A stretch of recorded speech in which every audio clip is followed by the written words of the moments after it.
매주 수요일에 우리는 요한복음 말씀을 나누고 있습니다. 그래서 오늘은 오병이어 말씀을 통해서 하나님께서 우리에게 원하시는 것이 무엇인지 우리에게 주시는 말씀을 듣는 시간이 되기를 원합니다. 오늘 본문의 배경은 갈릴리 바다 건너편에서 일어난 일이에요. 그곳에서 큰 무리가 예수님을 이제 따르고 있었습니다. 그 많은 무리들이 예수님을 따른 이유는 무엇이었을까요? 오늘 본문 2절에 보면 이렇게 말씀합니다. 큰 무리가 따르니 이는 병자들에게 행하시는 표적을 보았음이러라. 아멘. 예수님께서 이전에 많은 이적들을 행하셨어요. 물이 포도주로 변하는 기적도 일으키셨고, 또 이전에 38년 된 병자를 치유하신 일도 있었고, 또 12제자를 파송하는 일들을 보면서 자신들의 문제와 치유와 회복을 바라면서 예수님을 쫓아온 그러한 무리들이었습니다. 요한복음에는 따로 기록되어 있지 않지만 다른 복음서에 이 동일한 오병이어의 본문을 보면 이 무리들을 보시고서 예수님이 긍휼히 여기셨다고 말씀하고 있습니다. 마태복음 14장에 보면 예수님이 이 큰 무리를 보시고 불쌍히 여기사 그 중에 있는 병자를 고쳐주셨다고 말씀하시며, 또한 마가복음 6장에서는 예수님이 자신을 따라온 큰 무리를 보시고 그 목자 없는 양 같음으로 인하여 불쌍히 여기사 여러 가지로 가르쳤다고 말씀하십니다. 그렇게 늦게까지 예수님의 가르침을, 그 말씀을 듣느라고 저녁이 되었을 때에 이제 먹을 것이 그들에게 없는 것을 보신 예수님께서 그 많은 무리들이 이제 굶주린 것을 보셨어요. 그래서 이제 제자들에게 어떻게 해야 할지 한 가지 질문을 하십니다. 먼저 빌립에게 우리가 어디서 빵을 사서 이 사람들을 먹이겠느냐라고 물으셨습니다. 빌립은 이곳 출신인 사람이에요. 이 지역을 잘 알고 있고, 또 이곳에 오는 동안 예수님의 능력을 가장 가까이에서 보았던 제자 중 하나입니다. 그렇기 때문에 예수님이 행하신 많은 일들을 보고 또 경험했음에도 불구하고 눈앞에 이제 상황이 보이는 거예요. 남자만 5,000명이고 여자들과 아이들까지 포함하면 10,000명이 넘는 많은 무리가 지금 예수님과 함께 이렇게 모여 있었습니다. 이 많은 사람들을 먹이려면 200데나리온 정도가 필요한데 200데나리온으로 살 수 있는 떡으로는 각 사람마다 조금씩 나누어 준다고 해도 너무 부족합니다 라고 말씀을 드렸어요. 100데나리온이 당시 그 노동자의 하루 품삯에 해당되는 돈이라고 하니까 엄청나게 큰 돈이기도 하고, 또 문제는 그 많은 음식을 구할 수 있다고 해도 충분하지가 않다는 것이었습니다. 현실적으로 볼 때 가지고 있는 음식도 없고 또 돈이 있어도 어디 가서 구해야 할지 도저히 불가능한 그 상황에서, 그 상황만 보면 이 빌립이 정확히 보고 파악해서 잘 계산해서 대답한 것 같지만 예수님의 의도하신 것과는 다른 대답이었습니다. 예수님께서는 하나님만이 우리의 도움이시고 우리의 필요를 채워주실 수 있는 분이라는 것을 알려주기를 원하셨어요. 예수님께서는 이 무리들을 다 이제 먹이실 수 있는 그러한 계획을 가지고 계셨지만 먼저 이렇게 빌립에게 질문하신 이유는 빌립을 시험하기 위함이었다고 말씀하고 있습니다. 6절 말씀을 제가 메시지 성경으로 읽어드리겠습니다. 이렇게 말씀하신 것은 빌립의 믿음을 자라게 하기 위해서였다 라고 말씀하고 있습니다. 예수님의 의도는 빌립을 시험하신 그 의도는 빌립의 믿음이 더 자라도록 물으신 거였어요. 우리 삶의 현실이 어려울지라도 모든 것에 공급처 되시는 하나님을 신뢰하는 우리 모두가 될 수 있기를 바랍니다. 우리가 어떤 어려움과 문제들을 만날 때에 오늘 말씀을 통해서 기억해야 할 것은 그 문제와 상황을 통해서 예수님께서는 우리의 믿음을 더욱 자라게 하신다는 거예요. 그리고 또한 우리가 도저히 해결할 수 없는 그 문제들을 하나님께서 도우실 수 있는 분이라는 것을 믿으시기를 바랍니다. 그러나 이러한 예수님의 질문과 의도를 여전히 빌립은 모르고 있었죠. 그렇게 빌립과 예수님이 이야기를 하고 있을 때 옆에 있던 이 안드레가 한 아이를 예수님 앞에 이제 데리고 옵니다.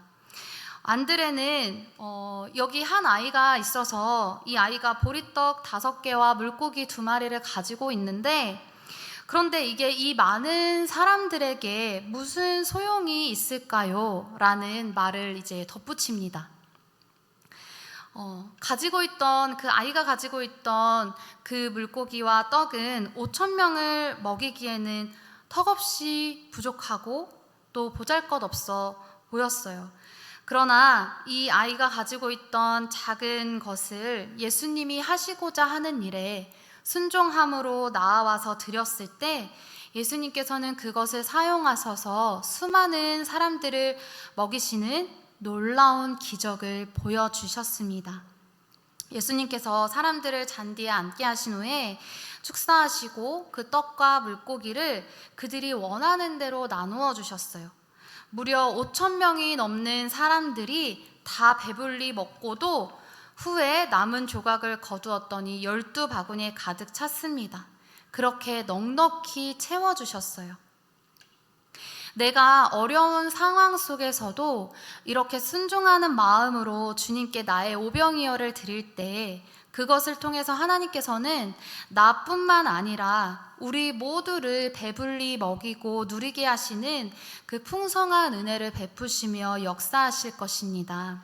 이처럼 예수님이 우리를 불쌍히 여기시고 도우실 것을 믿고 순종하는 믿음이 오늘 우리에게 필요한 줄로 믿습니다. 내가 비록 건강이 너무 좋지 않아서 육신의 연약함을 가지고 있거나 또 내가 시간이 너무 없는데 시간이 없는 중에도 작은 시간을 주님께 드리고 또 나의 물질의 어려움이 있을지라도 그 어려운 형편에도 작은 것을 가지고 하나님이 원하시고 기뻐하시는 부분에서 섬긴다면 그 순종과 작은 헌신을 보시고 하나님께서 그것을 기뻐 받으실 것입니다. 그렇게 주님의 일하심을 경험하며 누리는 우리 사도들 교회가 되기를 간절히 소망합니다. 이 오병이어의 표적을 보고 나서 그 일 이후에 거기 있던 사람들의 반응과 예수님의 반응이 어땠을까요? 이 오병이어의 놀라운 이적을 본 사람들은 예수님이 자신들이 원하는 것을 채워주실 수 있는 능력 있는 분이시라고 생각했어요. 그래서 예수님이야말로 우리가 기다리고 기다리던 참으로 세상에 오실 그 선지자다라고 말하면서 예수님을 붙들어서 억지로 자기들의 왕으로 삼으려고 했습니다. 그러나 그 자리에 있던 사람들은 그 오병이어의 표정만을 보고 환호하면서 정치적으로 그 로마의 압제에서 해방시켜줄 왕을 기대했던 것이지 예수님이 누구신가에 대해서는 여전히 잘 깨닫지 못하고 있었습니다. 그저 자기들의 요구를 원하는 것을 언제든지 채워줄 수 있는 힘이 있는 왕이 되어달라는 것이었습니다. 예수님이 누구신가? 하나님이 하시는 일에는 관심이 없고 자신들을 위해서 예수님이 필요했던 거예요. 그러나 예수님은 그 무리들에게 이 오병이어 표적 이후에 어떻게 반응하셨나요? 그들의 마음을 다 아시는 예수님께서는 그 무리들을 피해서 혼자 떠나실 수밖에 없었습니다. 왜냐하면 예수님이 이 땅에 오신 목적은 사람들이 기대하는 것과 다르다는 것을, 사람들의 기대와는 다른 것을 주고 싶어 하셨기 때문입니다. 예수님은 이 세상에 속한 왕이 아니라 세상 죄를 지고 가는 하나님의 어린 양으로서 십자가를 지고 이 세상의 이 세상을 죄로부터 구원하기 위하여서 그 오신 목적을 예수님은 분명히 아셨기 때문입니다. 예수님은 이 무리들을 불쌍히 여기셨지만 계속해서 먹을 것을 주는 것으로는 그 문제를 해결해 줄 수 없다는 것도 이미 알고 계셨어요. 아무리 배고픔을 해결해 주어도 그들이 진리를 깨닫지 못하고 예수님을 믿지 못한다면 잠시 내가 배부르는 것은 아무 의미가 없기 때문입니다. 그래서 예수님은 요한복음 6장 26절, 27절에서 이렇게 말씀하셨어요. 제가 읽어드리겠습니다.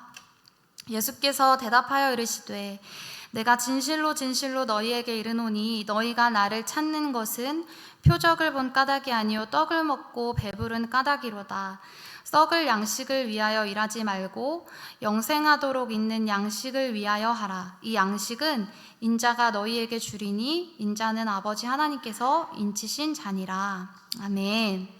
사람들은 기적을 경험하기는 했지만 하나님의 일에는 관심이 없었습니다. 그러나 예수님이 이 기적을 베푸신 이유와 목적은 사람들로 하여금 하나님의 일을 하게 하는 것이며, 하나님의 일이란 또한 이렇게 말씀하세요. 29절입니다. 예수께서 대답하여 이르시되 하나님께서 보내신 일을 믿는 것이 하나님의 일이니라 라고 말씀하셨어요. 예수님을 믿고 예수님의 가르침을 받기 위함이 아니라 그 표적만을 따르게 되면은 결국에 예수님을 떠나게 됩니다. 비록 우리에게 표적을 행하지 않으실지라도, 또 때로는 하나님께서 병을 고쳐주시고 문제를 해결해 주시는 것을 통해서도 일하실 수 있죠. 그러나 그것이 목적이 아니라 그것을 통해서 우리를 죄에서 구원하여 영원한 생명으로 인도하시는 예수님을 만나고 믿으라는 것입니다. 예수님은 이 무리들의 마음과 필요와 목적을 다 알고 계셨지만 오히려 그들을 불쌍히 여기시며 먹이셨습니다. 이것이 또한 우리를 긍휼히 여기시는 예수님의 마음인 줄로 믿습니다.